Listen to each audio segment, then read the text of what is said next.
कहा ये जा रहा है कि आइंदा हफ्ता बहुत ज्यादा अहम है, जिसकी बुनियादी वजह यह है कि कांग्रेस से 60 रोज के बाद अमरीकी सदर को जंग में अगर तोसी करनी है तो उनके लिए मंजूरी लेना लाजिम है, जिसमें 4 दिन बाकी रह गए हैं।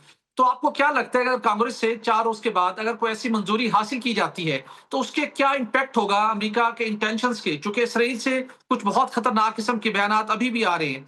या आपको लगता है कि जो जितना कॉन्फिडेंस बिल्डिंग मीजर्स हो चुके हैं, अमरीकी सदर को कांग्रेस से इस जंग को मजीद तोसी देने के लिए मंजूरी हासिल करने की जरूरत पेश नहीं आएगी? अगर वो मंजूरी हासिल नहीं करते या मंजूरी हासिल करते हैं, तो दोनों सूरतों में इस सारी सूरत हाल के ऊपर क्या इम्पैक्ट होगा? देखिए, मंजूरी तो वो हासिल करेंगे। ये तो हमें कोई दो राय नहीं होनी चाहिए, क्योंकि अभी तक मामला तय नहीं हुए हैं, पहली बात। दूसरी बात ये है कि मंजूरी हासिल करने का मतलब ये नहीं है कि वो जंग के अंदर दाखिल हो जाएँगे। जंग के बहुत से मराहिल होते हैं, उनमें से कुछ दफ़ाई मराहिल होते हैं, कुछ एक्टिव होते हैं, कुछ ऑफेंसिव बेस्ड होते हैं।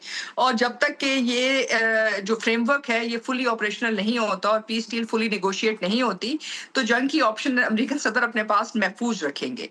ये वाहिद इलाका है या वाहिद एरिया है जहाँ अमेरिकन सदर को अमेरिकन कॉन्स्टिट्यूशन के मुताबिक फुल एक्सेस है, यानी कि वो किसी भी टाइम किसी भी मुल्क पे दुनिया में कहीं भी हमला कर सकते हैं और उसके लिए उनको कांग्रेचुअल अप्रूवल की जरूरत नहीं है। हाँ, जो बजट की तौसीह है वो एक डिसीजन है जिसके अंदर उनकी जो ऑपरेशनल प्लान्स है उसके अंदर देखा जाएगा। और अभी आप देखेंगे इसमें एक बहुत बड़ी जो इशू हुआ है वो ये है कि सदर ट्रंप साहब ने पिछले हफ्ते जो है तकरीबन इसराइल को तो बहुत ज्यादा इंटरसेप्टर्स दिए हैं, और उसकी बुनियादी वजह यह है कि वो इसराइल को रिप्लेनिश कर रहे हैं। तो जाहिर है जो अमेरिका के अपने सप्लाईज हैं उनको रिबिल्ड करने के लिए वो कांग्रेचुअल अप्रूवल तो लेंगे।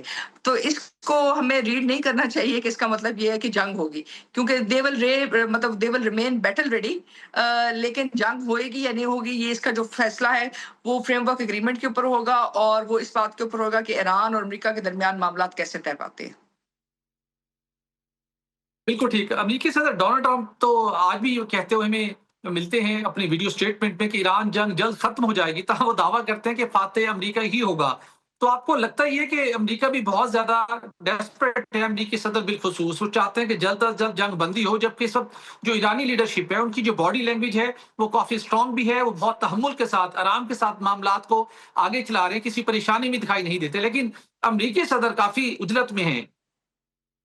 देखिए, ज़ाहिर-सी बात है, जंग के बड़े अखराजात हैं। जब आप सुपर पावर हैं, तो फिर आपकी जंग के इंतज़ामात भी मुख्तलिफ होते हैं। जब आपने इतनी बड़ी जो एक सिचुएशन क्रिएट करनी है, तो ज़ाहिर है आपके मामलात मुख्तलिफ होंगे, और अगर आपने ऑफेंसिव के लिए तैयार होना है, तो आपको 3 to 1 रेशियो चाहिए। तो ये तो एक नॉर्मल बात है। रही बात इसकी कि क्या ईरान इसमें से फ़ातेह होएगा या अमेरिका? देखिए, ये सिर्फ़ उस वक़्त मुमकिन होएगा जब दोनों फ़ातेह होंगे। अगर विन-विन सिचुएशन बनेगी तो मामला तय पाएगा। ये तो नहीं हो सकता कि वन साइड विन करे और दूसरी साइड विन ना करे और मामला तय पा जाए।